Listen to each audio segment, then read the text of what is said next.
annales akashiques et animaux. Alors, c'est un vaste sujet, en fait, de parler des animaux dans les annales akashiques. C'est un sujet qui me tient à cœur et ça fait longtemps que j'avais envie de l'aborder. Alors, on peut l'aborder de deux manières. Sous l'angle des animaux symboliques, des animaux totems, des grands protecteurs, sous l'angle des animaux qu'on a perdus, où on va aller les retrouver dans les annales akashiques, on va essayer de renouer, l'espace de quelques minutes, un lien avec eux, ou alors sous l'angle empathe animalier, pour aller chercher de l'information lorsqu'on a un animal qui est en souffrance, lorsqu'on a un animal qui est en difficulté, pour travailler sur le bien-être animal. Donc il y a trois manières en fait d'aborder l'animal dans les annales akashiques. Et ce qui me surprend, c'est qu'il y a souvent des animaux qui se manifestent. Tout à l'heure, j'étais en rendez-vous, alors là, ça a été les animaux de la forêt. Donc on était dans une forêt, et là, il y avait plein d'animaux qui sont venus pour participer aux soins. La personne était fort probablement chamane. Et très rapidement, on a son animal totem, qui était le cheval, qui s'est manifesté. Bon, elle m'a dit qu'elle avait eu des chevaux, qu'elle avait monté à cheval pendant très longtemps, qu'elle avait dû se séparer de ses chevaux, et que pour elle, c'était quelque chose de très difficile d'avoir dû se séparer de ses chevaux. Alors souvent, les gens qui ont été cavaliers, qui ont eu des chevaux, qui ont été proches des chevaux, ont des compétences médiumniques en lien avec les animaux. Les chevaux sont des grands médiums, et il est tout à fait possible de communiquer avec eux rien que par la pensée.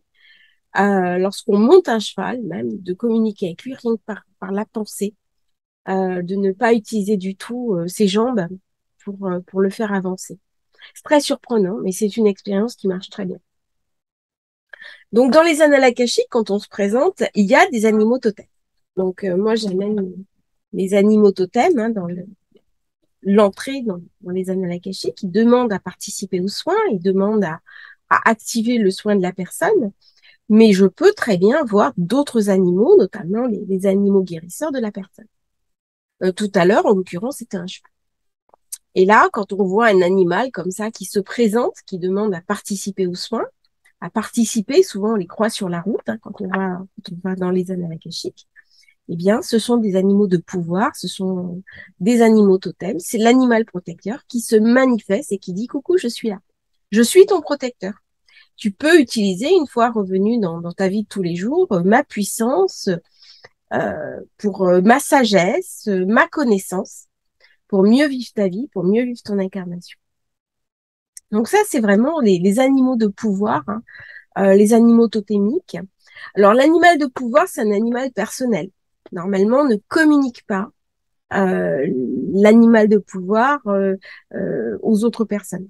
Bon, si on est sur les annales akashiques et puis qu'une personne voit un animal de pouvoir ou que je le vois, eh bien, je l'offre à la personne. Puisque c'est mon rôle d'être le médiateur entre l'animal de pouvoir et la personne.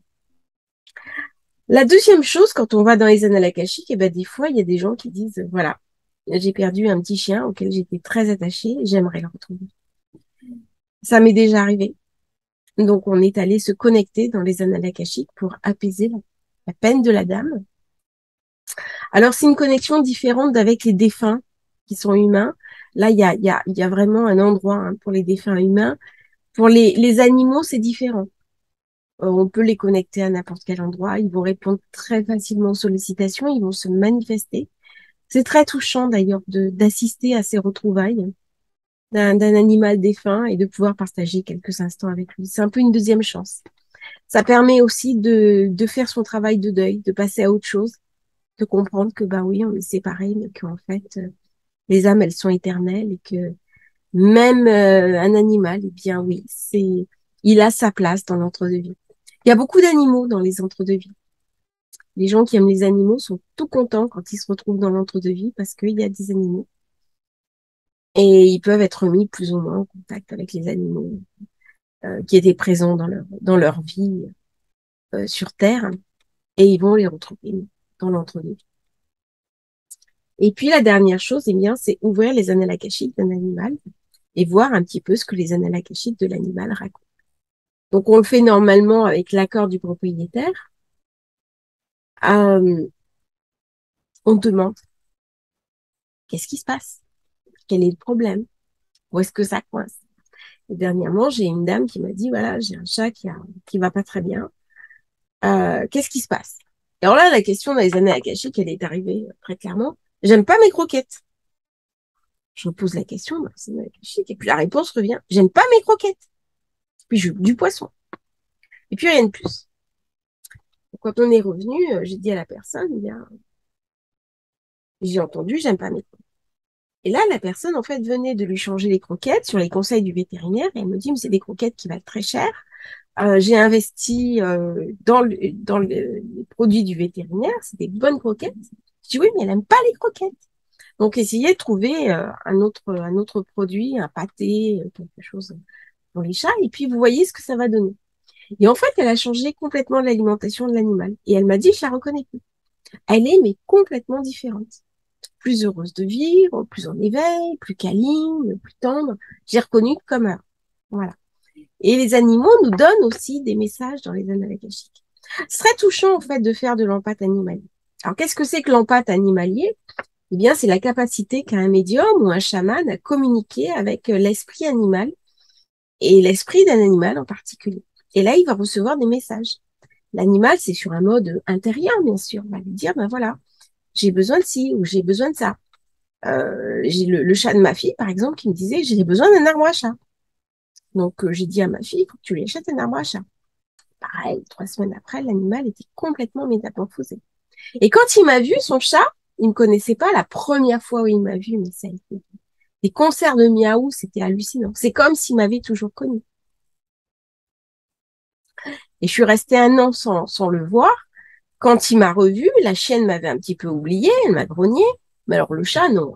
Ah, le chat, il m'a reconnu tout de suite, il savait qui j'étais. Et l'empathie animalier, c'est ça, on communique télépathiquement avec l'animal. Et on voit où c'est qu'il y a des problèmes, où ça coince, comment aider au bien-être de l'animal. Donc, est-ce que c'est la nourriture? Est-ce que c'est les sorties? Est-ce que c'est le confort de la maison? Trop chaud, trop froid? Est-ce que c'est une relation tendue avec d'autres animaux? Est-ce que c'est des douleurs? Il y a des chats, par exemple, des animaux qui ont des douleurs et ils n'arrivent pas à communiquer. Alors, c'est assez rare, hein, les animaux qui refusent de communiquer en empathie animalier, ça arrive parfois. Ça m'est arrivé avec un chat qui refusait complètement le contact et qui refusait d'entrer en connexion avec nous. C'est un animal qui est caractériel, hein, et qui a complètement refusé l'idée du soin. Elle ne voulait pas qu'on vienne la chercher.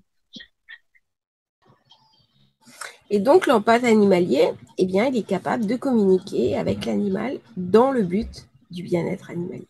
Alors, c'est très intéressant à faire. Les gens qui ont été avec des chevaux, qui ont eu des chevaux, qui ont été cavaliers, ils connaissent ça. C'est naturel. En fait, c'est l'homme qui murmurait à l'oreille des chevaux. Je ne sais pas si vous avez vu ce film. C'est un film qui est extraordinaire. Et en fait, il y a des chevaux à des moments qui deviennent complètement fous. On ne sait pas pourquoi, ils ont eu un stress, ils sont des herbivores, ils ont eu un stress très important et on ne peut plus les monter. Et sont des chevaux qui sont voués à l'abattoir parce qu'on ne peut plus les monter. Alors, ça peut être des chevaux de course, ça peut être des chevaux de manège, de reprise, mais c'est un cheval qui est inapte à recevoir un cavalier. Et donc, on va l'aider, on va l'accompagner, on va murmurer à l'oreille des chevaux pour l'aider à passer par-dessus le stress. Et les résultats sont souvent stupéfiants. Donc, l'empathie animalier, il va aussi dans les annales akashiques des animaux pour trouver de l'information, pour trouver de l'aide, pour apporter du soin à l'animal dans le but du bien-être. Donc, les animaux ont aussi leurs annales akashiques. Il n'y a pas uniquement les humains qui ont les annales akashiques. Ce sont des dossiers akashiques qui sont particuliers, qui sont en lien avec l'âme groupe, c'est-à-dire que l'animal appartient à une âme groupe. Et plus il va être proche de nous, plus il va être proche de l'humain, plus il va s'individualiser. Donc ces dossiers vont commencer à se constituer. Et à tel point que lorsqu'un animal s'est énormément individualisé, eh bien, il revient dans une corporalité humaine. Et c'est notre rôle aussi, quand on a des animaux, de les faire progresser, de les faire avancer, de manière à ce qu'ils puissent rentrer un petit peu dans une évolution spirituelle, dans une évolution différente, cognitive. Donc les animaux ont leurs annales akashiques et on peut tout à fait les consulter. Alors normalement, on les consulte avec l'accord du propriétaire de l'animal. On demande l'accord, en général, il n'y a pas de problème. Et on va dans les annales akashiques pour consulter les dossiers de l'animal. Et ça, c'est vraiment très intéressant. Alors bien sûr, dans l'idée, il faut y aller dans un esprit positif, bienveillant vis-à-vis de l'animal, c'est aimer soi-même les animaux, et avoir à cœur d'apporter du mieux-être à l'animal en question, ainsi qu'à son propriétaire. Donc c'est très intéressant d'aller dans les annales akashiques des animaux. À demain pour une nouvelle vidéo.